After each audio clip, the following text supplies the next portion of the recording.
Welcome to the Forgotten Narrator. In the grimdark depths of Warhammer 40,000's timeline, there exists a terror so ancient, so profoundly alien, that even the Chaos Gods seem like upstarts in its wake. These are not entities birthed from mortal thought, nor shaped by the swirling tides of emotion that govern the immaterium. No, the Enslavers are something else, an echo of a time when the warp was not yet molded by the madness of mankind, when gods had yet to be born, and the raw psychic ether teemed with predators no one remembered. They are whispered about in forbidden texts, their true nature obscured by the mists of prehistory. But what if, beneath the cataclysmic conflicts of today, a more profound and inevitable fate waits in the shadows? One not of chaos, but of consumption. The Enslavers represent not just a threat to the material universe, but a fundamental question about the nature of the warp itself. If chaos is evolution born of sentient emotion, then what are the Enslavers, who neither feel nor worship, but simply infest? Are they the final shape the warp takes when stripped of belief, meaning, and divinity?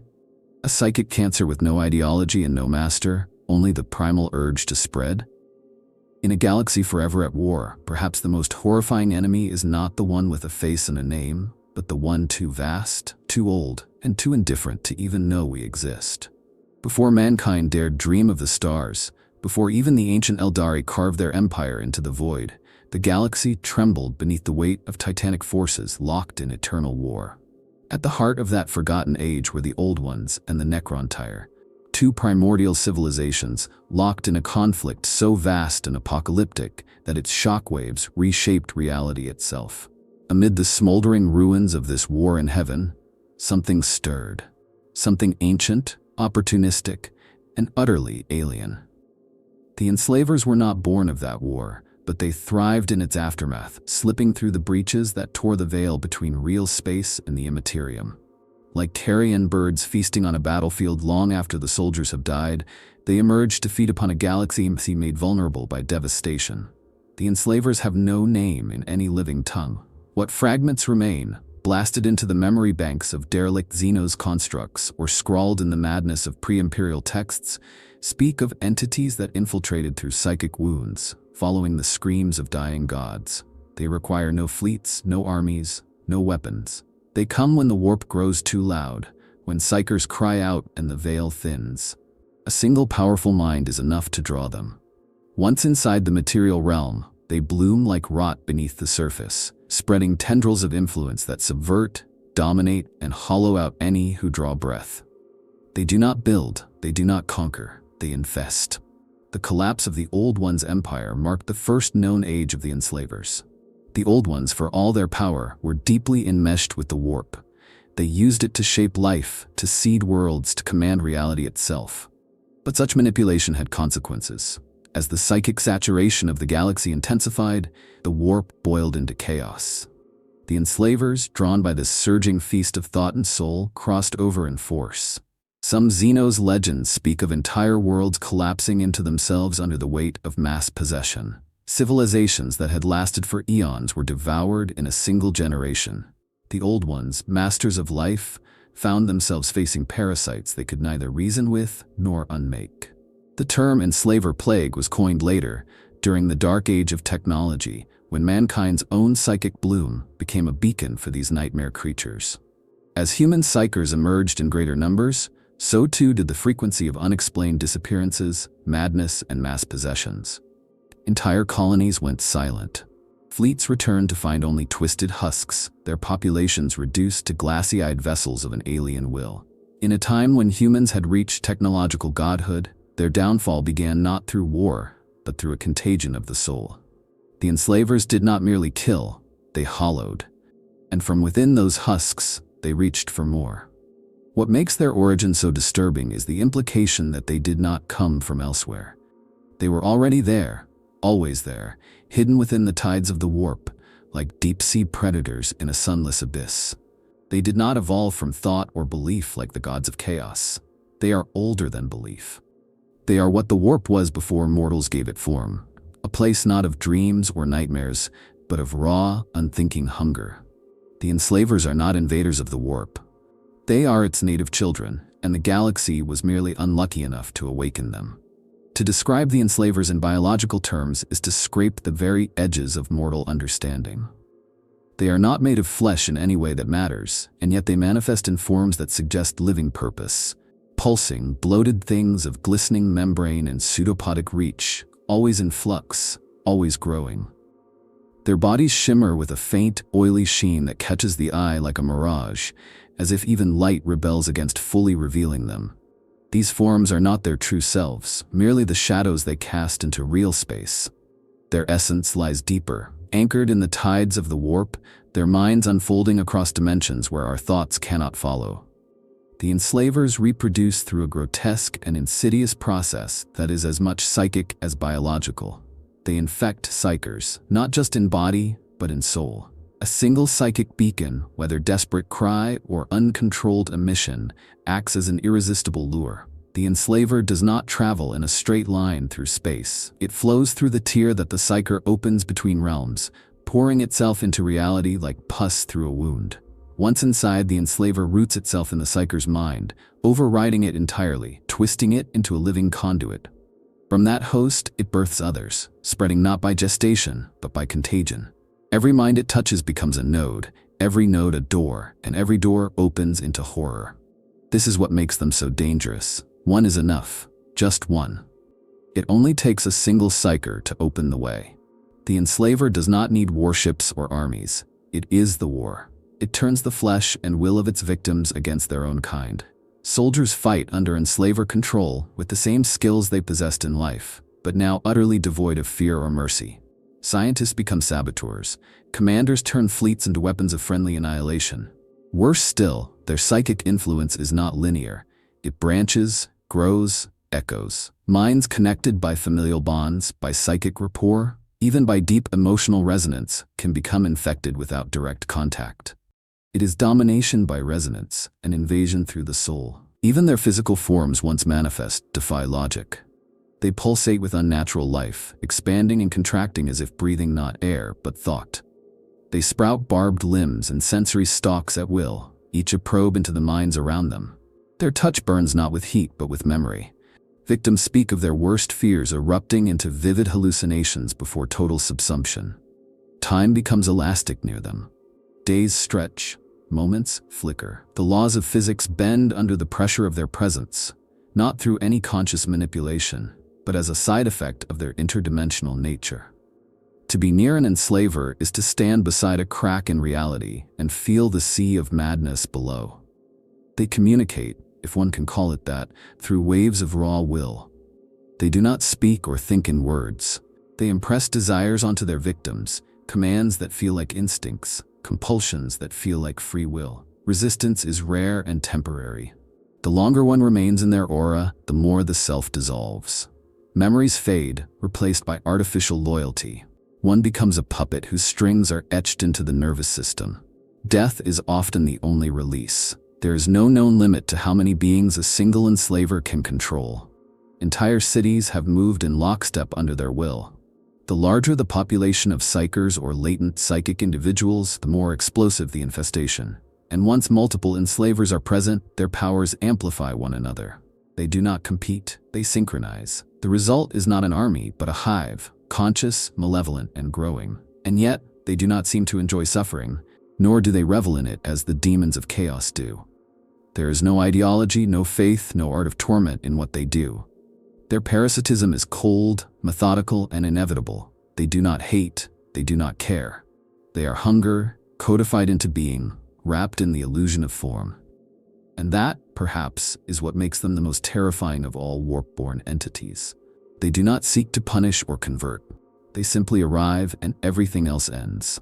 In the popular imagination of the Warhammer 40,000 universe, the warp is chaos. Emotion, belief, madness, it all becomes manifest, swirling into the monstrous pantheon of the chaos gods and their demon legions. But what if that vision is incomplete? What if the warp, before it became a stage for divine insanity, was something more primal, more organic? The enslavers offer a chilling glimpse into that forgotten prehistory. They are not avatars of desire, rage, or entropy. They do not reflect the thoughts of mortals. Instead, they seem to function as predators in a warp ecosystem, older than ideology, feeding not on belief but on raw psychic potential. In this view, the warp is not a metaphor, not a canvas, but an ecosystem, and the enslavers are its apex predators. Imagine for a moment the warp not as hell, but as an ocean with currents, temperatures, prey, predators, and parasites. In this sea, emotions become food sources, psychic energy becomes biomass, and entities like the enslavers emerge not from divine will, but from evolutionary necessity. They exist because the warp is not just a reflection of the material, it is alive in its own right. And like any living thing, it adapts, reacts, and sustains itself through cycles of consumption. In such a framework, the enslavers serve a role similar to deep-sea anglerfish, lurking in the darkest trenches, invisible until disturbed, then rising to feed with terrifying efficiency. Their lack of ideology is not a weakness, it is their strength. Unlike the demons of chaos, who require human minds to shape and sustain them, the enslavers function independently. They do not need prayer, fear, or sin. They only need a crack, one moment of uncontrolled psychic noise, and they enter. That alone makes them fundamentally different from the chaos gods. They do not require a moral axis. They are not evil in any spiritual sense. They are ecological, functional, and in some ways, inevitable. In a warp teeming with psychic activity, something was bound to evolve that would consume it. And what of the chaos gods? Are they part of this ecology, or are they invaders? The idea becomes tantalizing. The gods of chaos, for all their power, are newcomers, mutations born of mortal emotion. The enslavers, by contrast, are ancient mechanisms, products of a time before thought had meaning. They are to the warp what viruses are to a body, remorseless, automatic, and unconcerned with what they destroy. The demons may play and revel, but the enslavers simply digest. In this light, the warp is not a divine realm, it is a jungle. And in the jungle, it's not belief that survives, it's adaptability. Further supporting this idea is the enslavers' disinterest in worship. No records exist of them demanding veneration or even acknowledging sentient behavior beyond the utility of possession. They do not want cults or offerings. They do not make pacts, they make puppets. This is not malevolence, it is efficiency. They do not care whether a mind is defiant or willing, only whether it can be controlled. Their spread is less like a religious movement and more like the blooming of a mold, inevitable once the conditions are right. This detachment, this absolute focus on function over philosophy, points to a design far older than morality.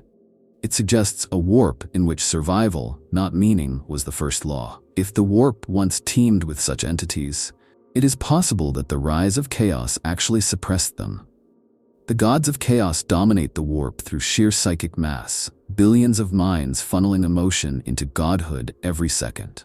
Perhaps this rise of God consciousness has driven the enslavers into the deeper trenches, hiding from the burning light of belief. But what happens if those gods are wounded? What happens if faith dims, or if psykers become more common and less controlled? The ecosystem might shift again, and the enslavers, once suppressed, could return in force. This recontextualizes them not as a fluke, not as a long-forgotten threat waiting in some remote pocket of time, but as the default, the baseline. Chaos is the anomaly, the storm of human dreams gone mad.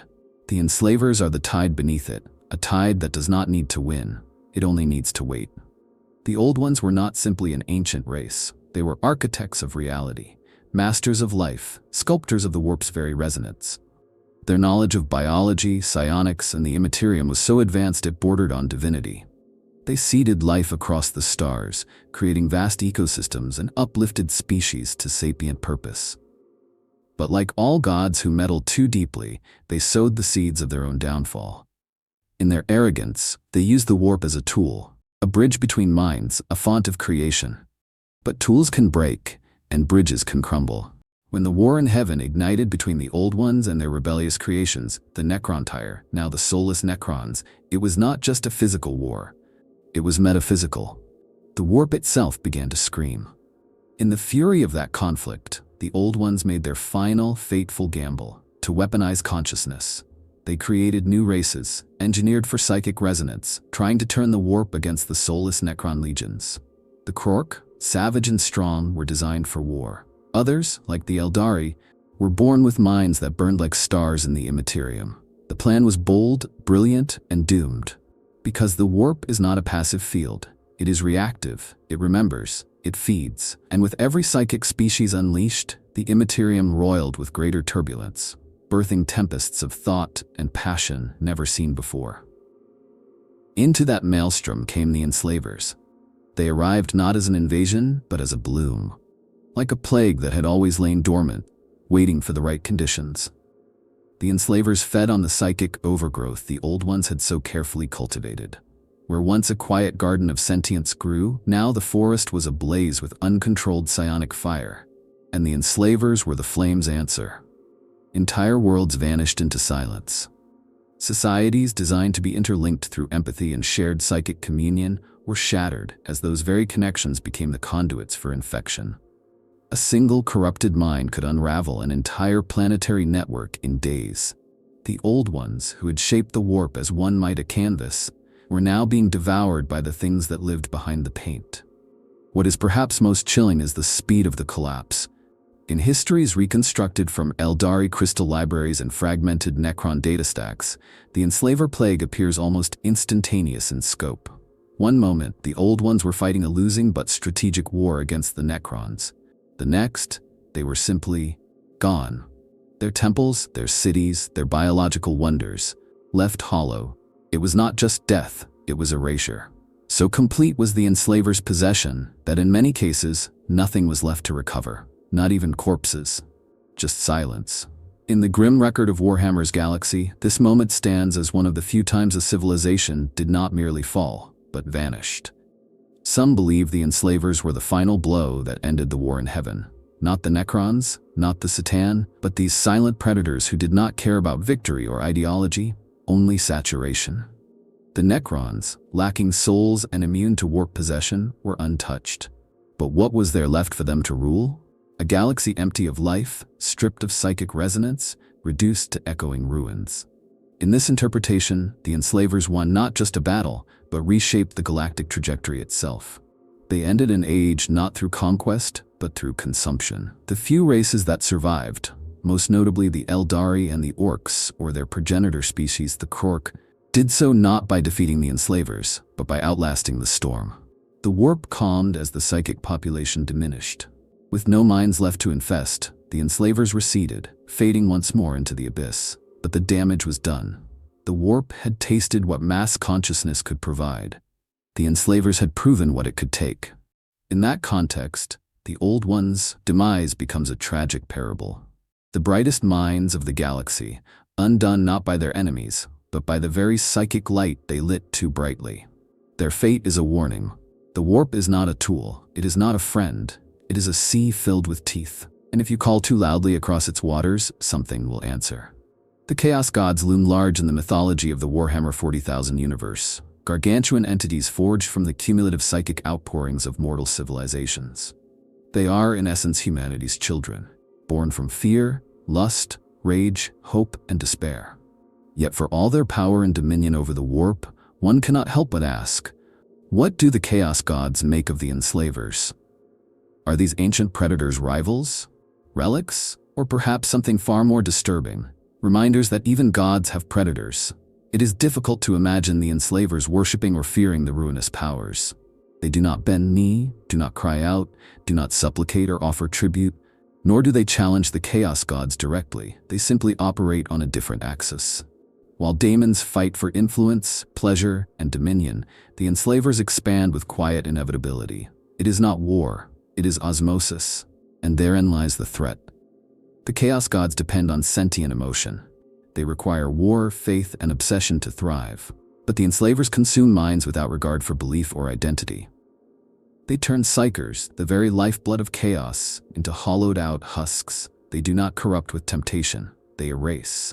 In a galaxy riddled with chaos, it is notable that the Enslavers are rarely mentioned in demon lore or chaos scripture. Is it ignorance, suppression, or fear? If the Enslavers were truly insignificant, they would be mocked or used as tools. But instead, there is silence. A silence that speaks volumes. Perhaps the Chaos Gods do not fear many things, but they may remember the time before belief when raw warp predation ruled. And perhaps, deep in the shifting tides of the immaterium, there is an old unspoken law among gods. Do not disturb what you cannot dominate. Consider the nature of Slanesh, a god formed from excess and sensation, whose very birth ruptured the Eldari psyche across the stars. What use would the enslavers have for such a being?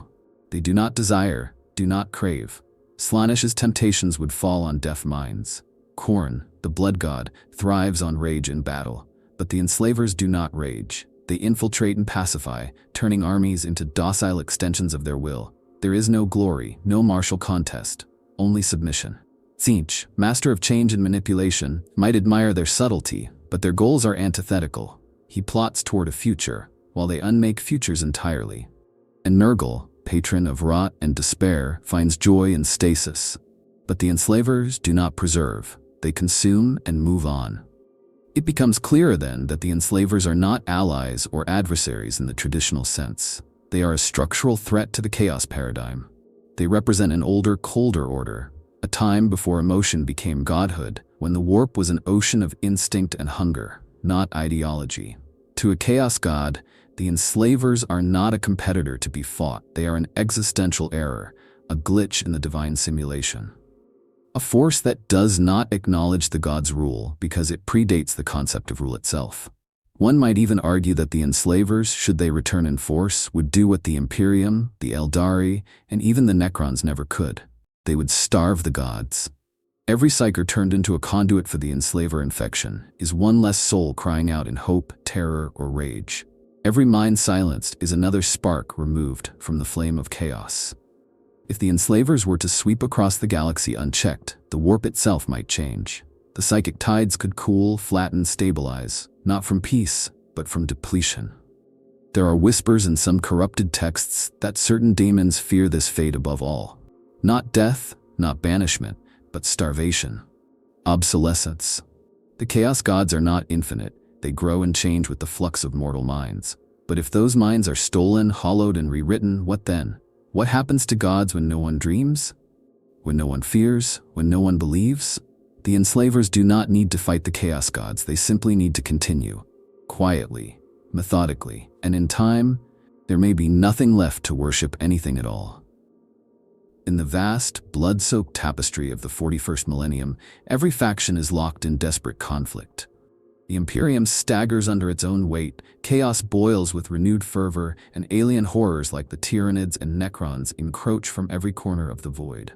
Amid such cacophony, it would be easy to dismiss the enslavers as ancient history, forgotten nightmares buried beneath layers of more immediate threats. But the warp has no memory, only appetite, and some claim that the enslavers are stirring once more. Scattered reports, almost always dismissed or redacted by the Inquisition, speak of worlds falling silent without cause. Not the kind of silence that comes from orbital bombardment or viral extinction, but something stranger. Entire populations vanishing without struggle. No signs of battle, no wreckage, just cities left pristine and lifeless, like museum dioramas awaiting visitors who will never come. Occasionally, rescue or recon fleets make planetfall, only to find the inhabitants walking in eerie, synchronized patterns, still alive, but absent. Their minds, when probed, are hollow, not broken, not insane, just vacant.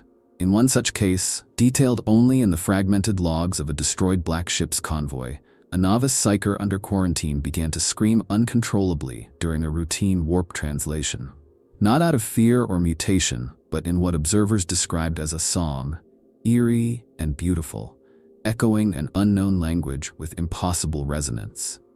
Moments later, several crew members turned their weapons on their own comrades without warning or expression. The novice was found dead, her body desiccated as if drained of all psychic essence. The black ship detonated its warp drive-in system, rather than risk what might emerge. The Ordo Malleus officially denies the existence of any ongoing enslaver incursions. But denial, in the grimdark of the Imperium, often masks the truth. Some inquisitors working outside traditional structures claim the rise in uncontrolled psyker incidents may be more than a symptom of the cicatrix maledictum. They whisper of an uptick in unexplained psychic plagues, worlds falling off the Astronomican's grid without evidence of xenos or chaos involvement.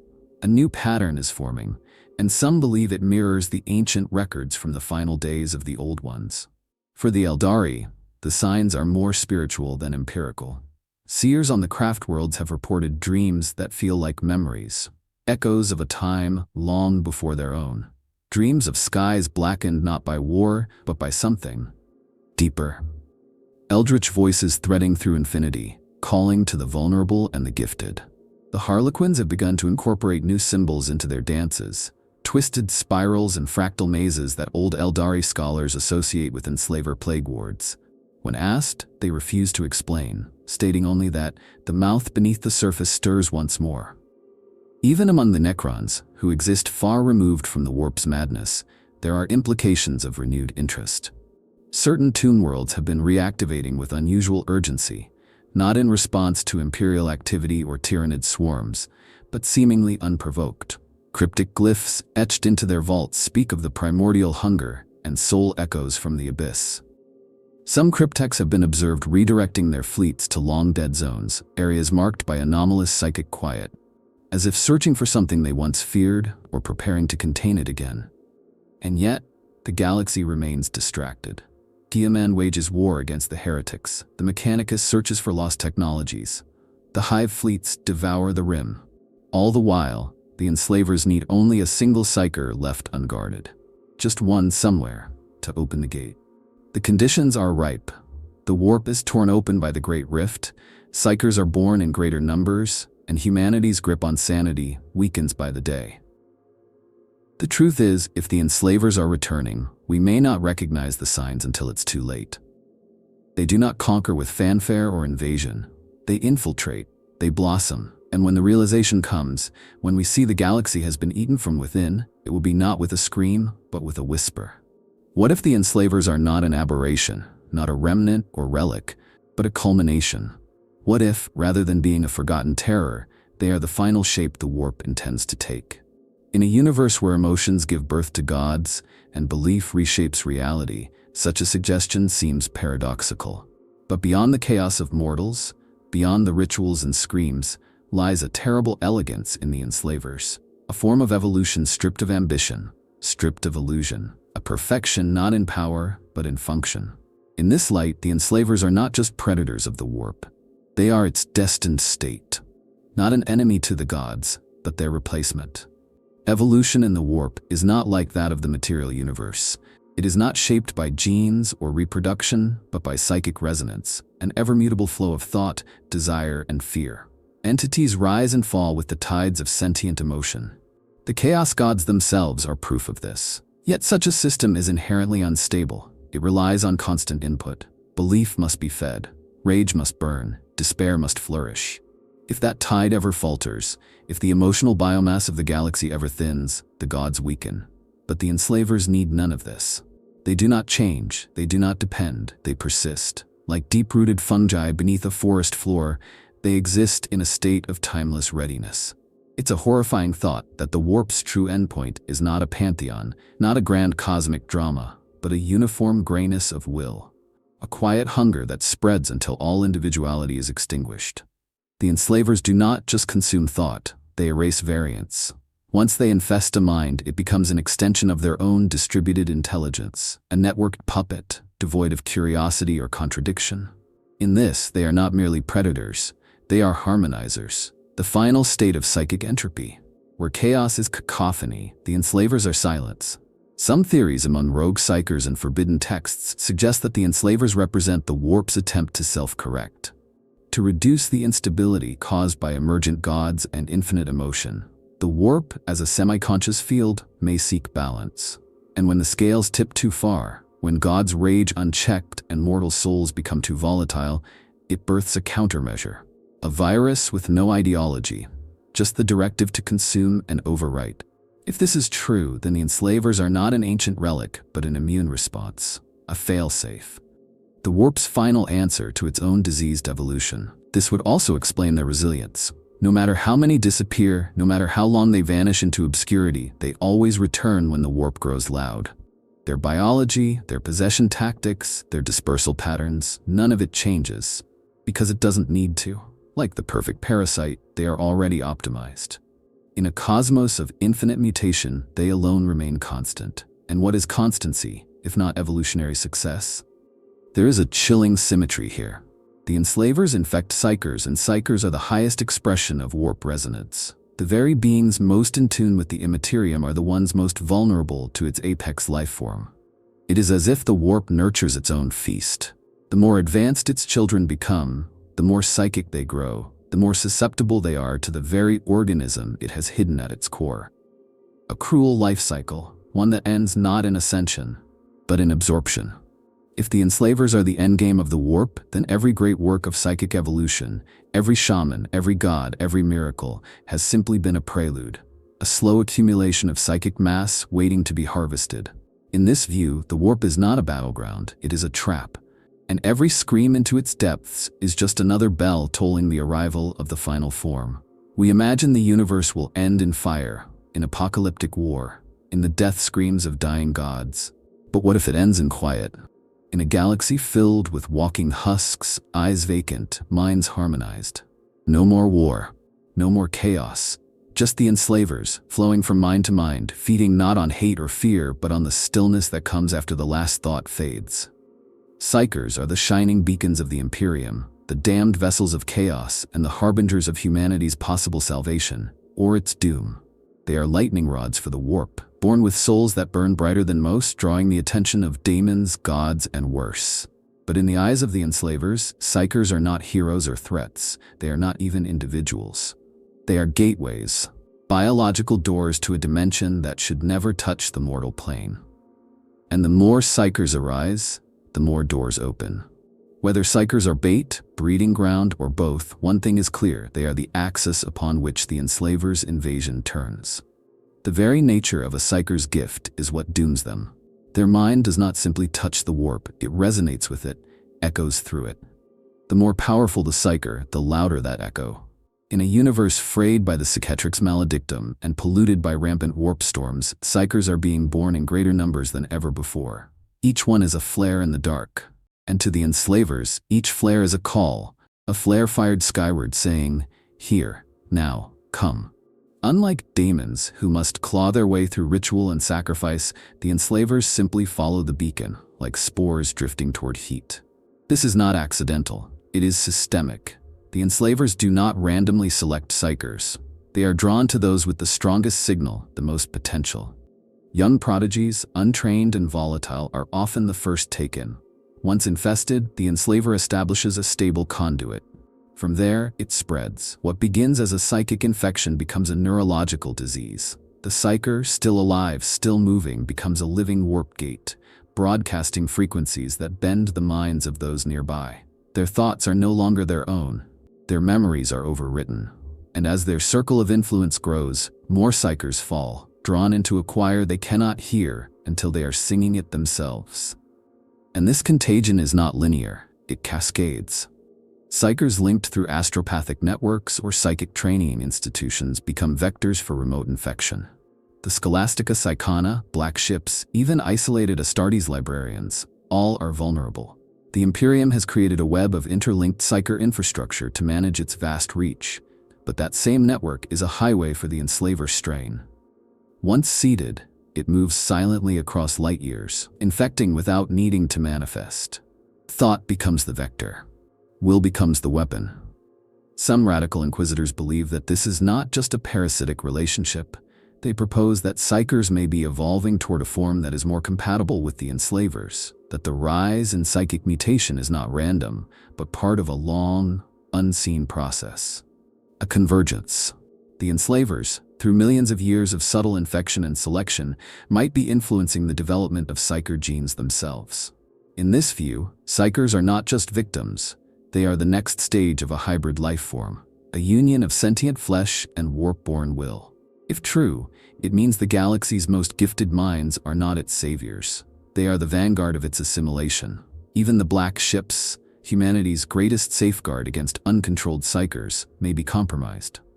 Reports of ships returning altered, of crews acting with emotionless precision, of gellar fields failing without mechanical cause, all point toward something more than chaos corruption. The daemons scream and rage when they breach the veil. The enslavers do not scream. They whisper, they suggest, they enter. The Emperor of Mankind foresaw the danger of uncontrolled psychic evolution. His warnings against untrained psykers were not mere prudence, they were desperation. He knew what might come if the galaxy's psychic potential bloomed unchecked. Perhaps he even knew of the Enslavers. Perhaps his golden throne, his immense psychic beacon, is not just a lighthouse for lost ships, but a barrier, a firewall, one last dam against the tide. In the end, psykers may be the greatest blessing and the final curse. The more humanity leans into its psychic destiny, the more it risks becoming the banquet for a predator it does not even understand. For the Enslavers, psykers are not just keys to the gate. They are the gate itself. In a universe defined by division, where every species wages war for survival, ideology, or conquest, there exists one threat that unifies all in silent terror: the Enslavers. They are an anomaly not because they are rare, but because they are universal. Unlike chaos, which corrupts the soul, or tyrannides, which devour the flesh, the Enslavers do both, and more. They do not discriminate by species, loyalty, or origin. They infect, they consume, and in doing so, they render the distinctions of the galaxy meaningless. The Imperium, despite its fanatical strength, is perhaps the most vulnerable. It is a civilization built upon psykers, reliant on them for communication, navigation, and even spiritual validation. The Astronomicon itself, the Emperor's great beacon, is a nexus of psychic power unrivaled in the known galaxy. To the Enslavers, this is not a symbol of hope, it is a feast. Every astropathic choir, every sanctioned psyker, every librarian or rogue mutant is a doorway waiting to be opened. The bureaucratic inertia of the Imperium ensures that by the time a response is mounted, it is too late, and their most sacred weapons, faith and fire, mean nothing to something that cannot be reasoned with, feared, or bargained against. Chaos, for all its might, is not spared either. The Enslavers do not follow the rules of demonic allegiance. They do not arise from mortal devotion. They cannot be banished by wards or faith, for they do not belong to the metaphysical contracts the chaos gods rely upon. When an enslaver enters a cult world, it does not contend with the hierarchy, it subsumes it. Cultists become puppets. Daemons, unable to possess already claimed vessels, flicker and vanish. And worst of all, when a host is lost to the Enslavers, the emotional energy it once produced, fear, hate, lust, is silenced. Chaos feeds on passion. The Enslavers extinguish it. Even the Necrons, who stand outside the warp's reach, recognize the danger.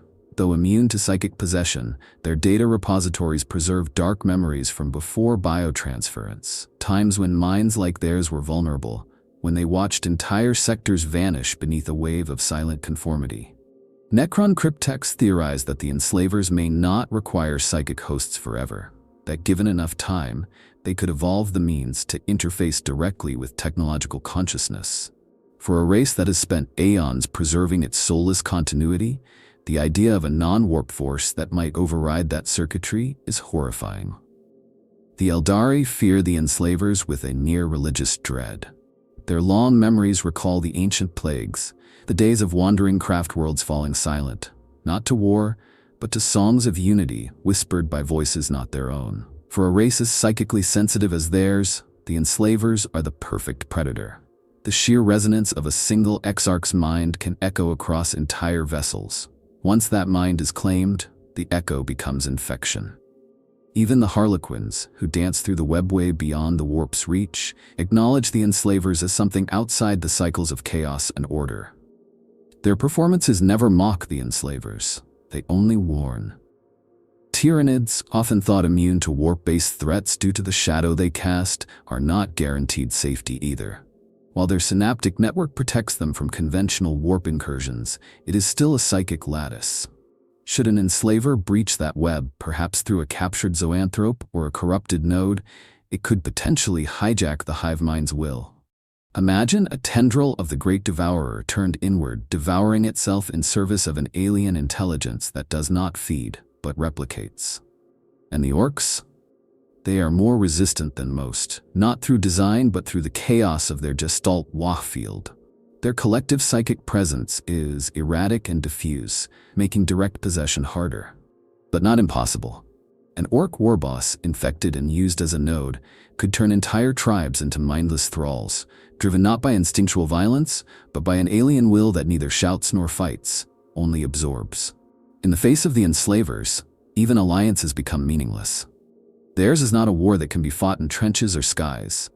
It is a war of mind against mind, of will against infestation.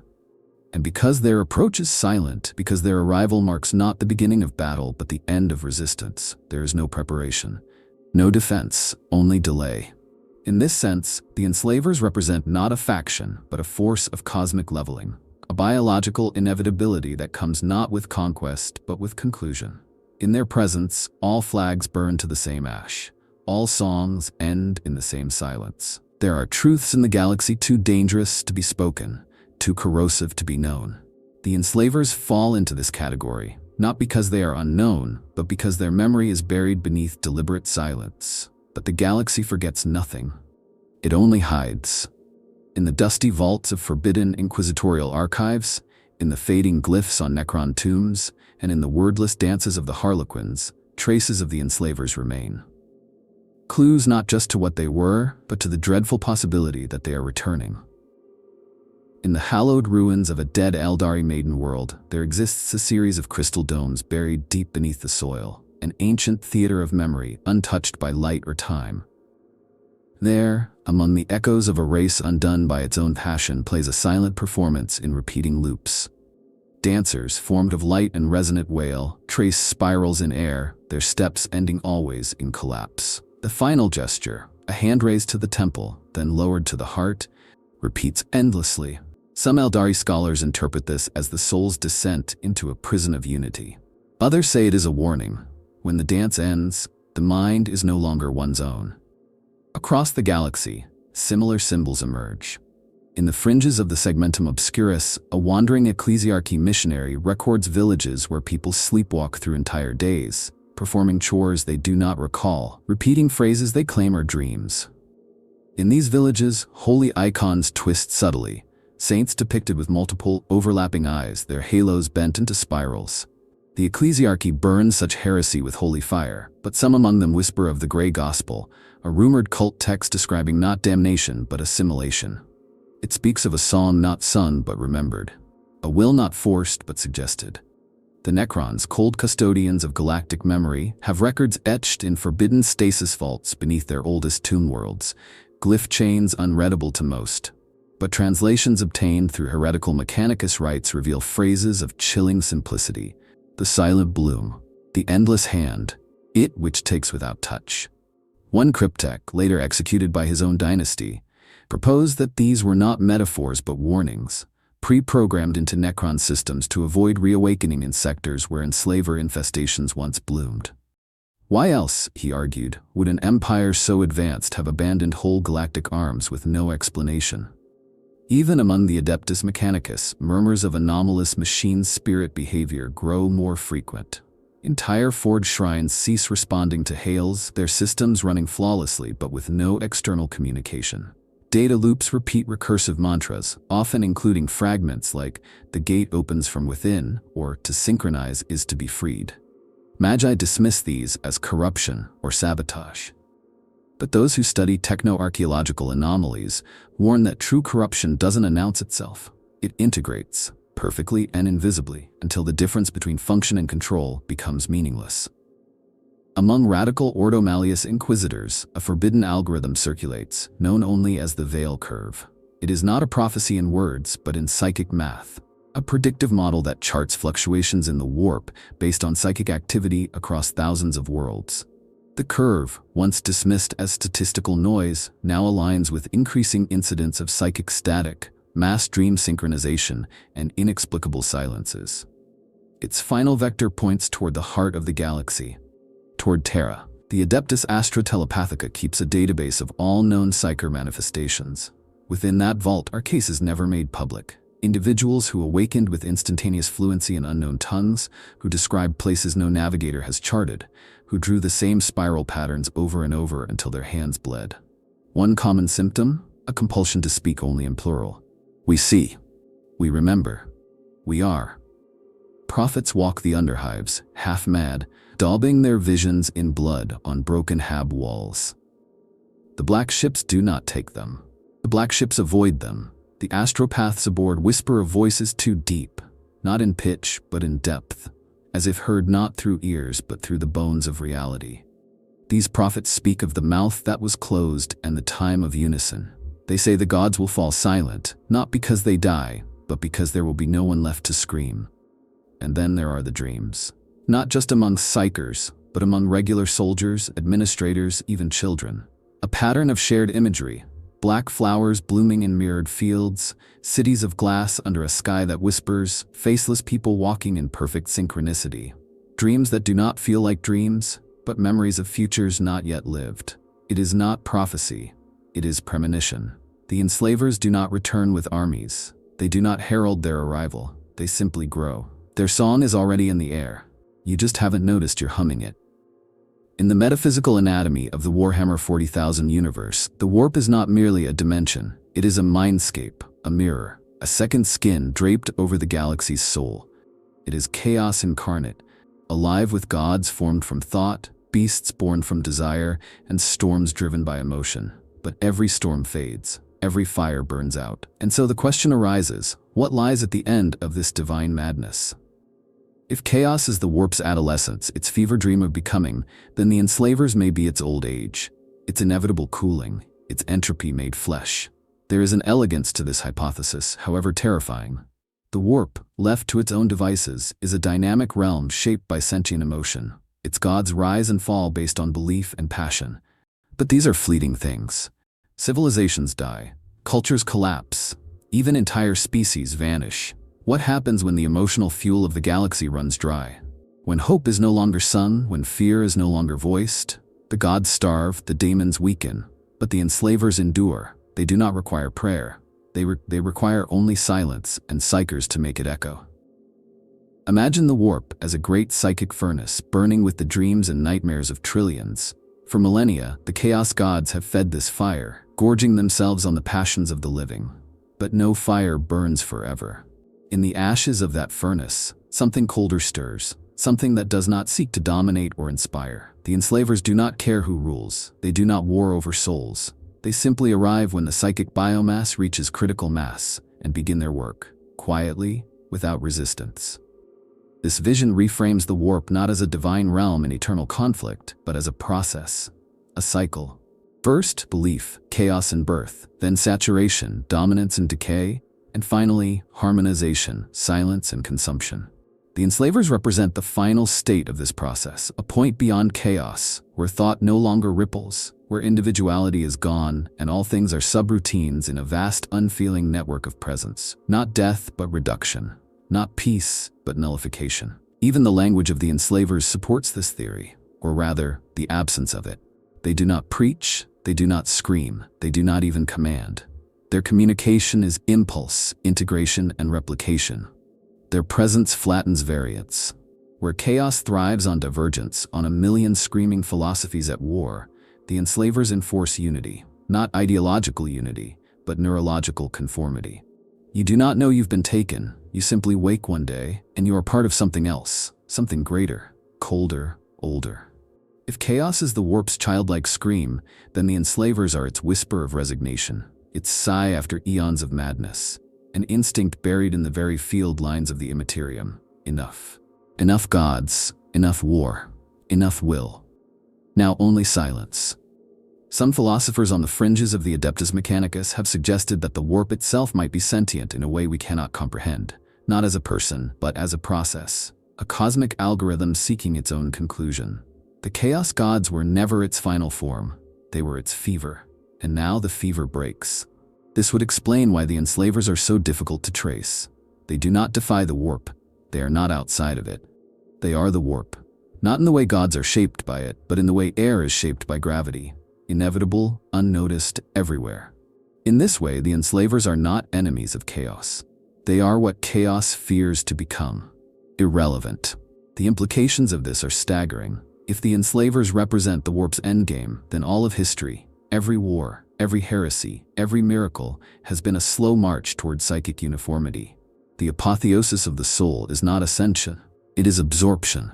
The final heresy is not rebellion against the gods, it is forgetting them. Not because of disbelief, but because belief itself no longer matters. The galaxy may think it is teetering on the brink of apocalypse, but perhaps it is already past the brink. Perhaps the fire is dying, and something ancient has begun to bloom in the ash. Not a new god, not a new age, but an old hunger, rising not to conquer, but to complete. In a universe where gods scream across the heavens and empires collapse beneath their own weight, one truth echoes beneath it all. Warhammer 40,000 is not just a setting of endless war. It is a meditation on decay, on inevitability, on the horror that comes not with fire and fury but with stillness. The Enslavers embody that truth more than any faction, race, or power in the galaxy. They are not the newest threat, they are the oldest, not the loudest, but the last. All other enemies of mankind have names. They can be seen, fought, reviled. Chaos has its daemons and cults. The Tyranids, their endless biomass. The Necrons, their necrotic ambition. Even the green tide of the Orcs wears its madness on its sleeve. But the Enslavers offer no such comfort, no battle standard, no war cry. Just the rising quiet of minds turning inward, thoughts aligning without will. A choir growing louder not through song but through silence. This is the final beauty and tragedy of the Enslavers. In them, the 41st millennium finds its true mirror. Not a battlefield, but a tomb. Not a last stand, but a final breath. They are the answer to a galaxy that has screamed for too long, the slow closing of the door, the dimming of the stars, a peace that feels wrong because it was never ours to choose. And yet, perhaps this is not the end. Perhaps understanding them, naming them, is the first act of resistance. In a universe where knowledge is heresy, perhaps heresy is survival. If we recognize the Enslavers not as myth, not as ancient plague, but as real, present danger, then maybe, just maybe, we can turn our gaze from the fires of war to the cold shadows behind it. The Imperium fights blindly. The Xenos scramble for meaning. The gods laugh and war in their endless cycle. But the true war, the final war, may be one of consciousness, of memory, of self. Because if the Enslavers rise again, it will not be in blood or flame. It will be in the quiet moments, in the forgotten thoughts, in the dreams you cannot recall. And by the time you realize it has begun, you are already part of it.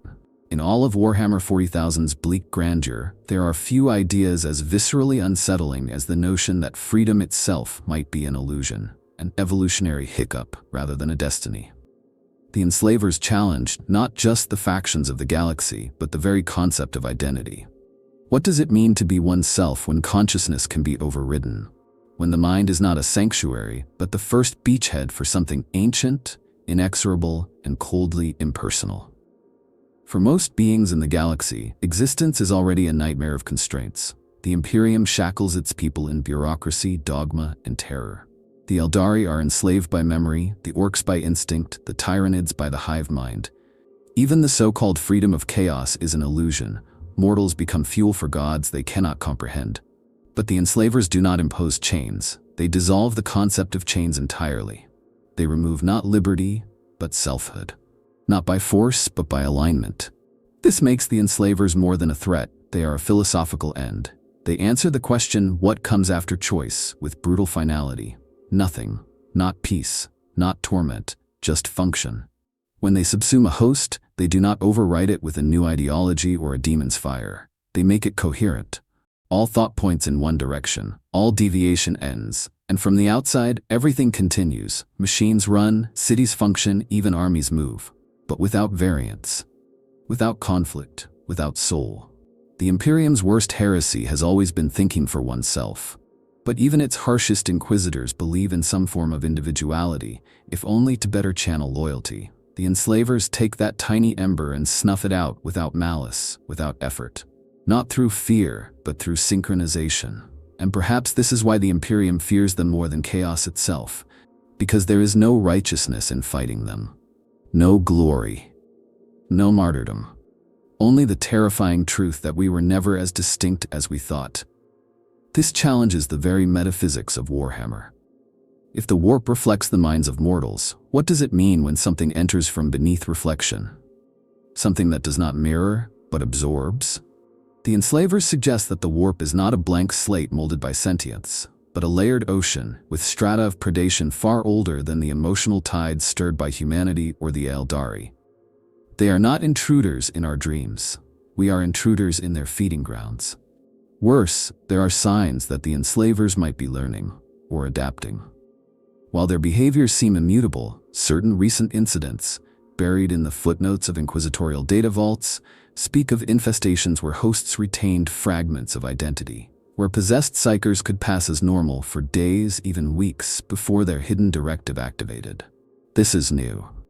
Historically, enslaver domination was immediate and total. If they have begun to mimic sentience, to feign autonomy, the implications are catastrophic. Imagine a High Lord of Terra delivering decrees, an Inquisitor purging heretics, a navigator guiding a fleet, each fully functional, fully loyal, and unknowingly puppeted. The Enslavers would no longer need overt infestation. They would wear the institutions of the Imperium like skin, directing its fury with quiet, absolute precision. Chaos may infect from within, but it shouts. The Enslavers would whisper the galaxy into obedience. There are even more radical fears. That they are not organisms in the traditional sense, but the warp's equivalent of a convergent solution. That as the galaxy reaches critical psychic mass, the laws of the immaterium simply demand their appearance, like crystallization in a saturated solution. That they are not invading but emerging. A psychic phase transition, a change in the state of warp matter itself. This could explain the spiraling increase in their symptoms, the viral dreams, the synchronized deaths, the repeating spiral patterns etched by psykers and madmen. It's not a plan, it's physics, a law older than light. When enough minds touch, coherence follows, and coherence breeds silence. So where does that leave us? As dreamers in a mind not our own? As cinders drifting in the last heat of a dying psychic furnace? Perhaps. But perhaps, too, in that despair lies resistance. Because to fight the Enslavers is not to kill them, it is to remain yourself. Every act of madness, love, terror, defiance, every irrational flicker of soul pushes back against that tide. The warp is shaped by consciousness. If the Enslavers bring flattening, then variance is a weapon. In that light, the paradox of the 41st millennium sharpens. It is a galaxy of horror, yes, but it is also a galaxy where even the smallest act of individuality becomes a shout in the dark. And maybe, just maybe, that shout matters. So scream, fight, believe. Not because it will save you, but because it means you are still you.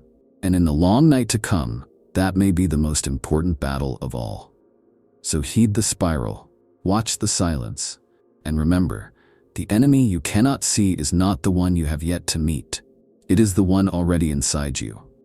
If you found this journey through the deepest, darkest corridors of the warp compelling, subscribe to the channel for more dives into the forgotten lore, unspeakable terrors, and whispered truths of Warhammer 40,000.